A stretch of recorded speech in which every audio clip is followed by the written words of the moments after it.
விஜயகாந்த் எதுக்கு கட்சி தொடங்கினாருன்னு கேட்டாங்க நம்ம சோர்ஸ். அது ஏழை மக்களுக்கு சேவை செய்யணும்னு நாம அதிரடியா சொன்னோம். அதுதான் கிடையாது.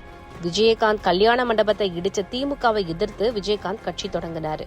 அதே மாதிரிதான் விஜய்க்கும் உதயநிதிக்கும் நடந்த கேரவன் சண்டையால விஜய் புதுசா அரசியலுக்கு வந்திருக்காருன்னு சொன்னாங்க. இது நம்புற மாதிரி இல்லையே அப்படின்னு நம்ம சொன்னோம். ஆமா, யாராலையும் நம்புற தகவல் இல்லதான். ஆனா கருணாநிதி அரசியல்ல இருக்கும்போது அமைதியா இருந்த விஜய், ஸ்டாலின் சிஎம் கேண்டிடேட்டா ஓட்டு கேட்கும் போது அமைதியா இருந்த விஜய் இப்போ மட்டும் ஏன் வராரு அப்படின்னு யோசிச்சு பாருங்கன்னு சொன்னாங்க. அப்படியே இன்னொரு விஷயத்தையும் சொன்னாரு. இந்த தேர்தல்ல உதயநிதியை சிஎம் ஆக்கணும்னு தான் திமுக முயற்சி பண்றாங்க. அப்படி நடக்க கூடாதுன்னு விஜய் டீம் நினைக்கிறாங்க.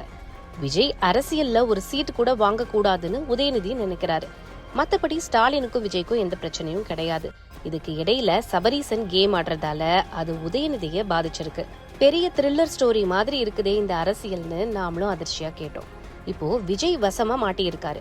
விஜய் நண்பர் வீட்டு மாடியில நடந்த பிரச்சனை வரைக்கும் வெளியில வந்துட்டதால எப்படியாவது காப்பாத்துங்கன்னு விஜய் அதிமுக உதவியை எதிர்பார்க்கிறாரு. ஆனா அதான் அதிமுக பாஜக கூட்டணி முடிவாயிருச்சே, விஜய் சேர வாய்ப்பு இருக்குதான்னு கேட்டோம்.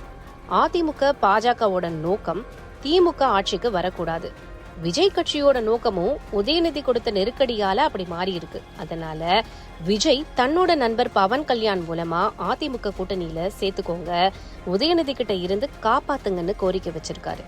அரசியல்ல என்ன வேணாலும் நடக்கலாம்னு டெல்லியில இருந்து விஜய் அரசியலை வாட்ச் பண்ணிட்டு இருக்காங்க. சரி, அதுக்கும் செங்கோட்டையன் சபரீசன் சந்திப்புக்கும் என்ன சம்பந்தம் அப்படின்னு கேட்டோம். அதுதான் தொடக்கமேன்னு சொன்ன நம்ம சோர்ஸ் தரப்பு, சபரீசன் கொடுத்த ப்ராஜெக்ட் சக்சஸ் ஆகல, விஜய் உதயநிதிக்கு பயந்து அதிமுக கூட்டணிக்கு போனா விஜய் கட்சியை உடைச்சிட்டு திமுகவுக்கே வந்துடுங்கன்னு செங்கோட்டையனுக்கு சபரீசன் ஐடியா கொடுத்திருக்காரு.